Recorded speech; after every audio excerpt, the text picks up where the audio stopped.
Welcome to the Banker Lamp. Please enjoy the video. You start by confirming your carrier allows data roaming and that you have the right plan, because turning it on won't bypass carrier blocks.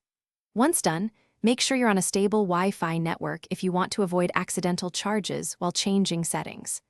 Now unlock your iPhone and open the Settings app. That's where all toggles live. From here, you'll move to Cellular options. Keep an eye on the carrier name at the top so you know which profile you're adjusting. You next tap Cellular, then turn cellular data on to allow mobile packets. This is required before the roaming toggle will matter. Once cellular data is enabled, open Cellular Data options and switch data roaming on. This tells your iPhone to accept data while abroad. If you use eSIM or dual SIM, make sure you select the correct line so charges apply to the right account. Also check voice and data settings to You finish by restarting the iPhone so carrier settings refresh.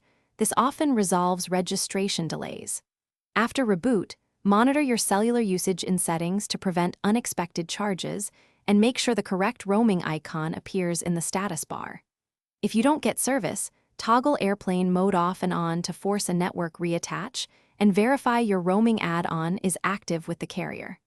If problems persist, contact carrier support. They can provision roaming or push updated.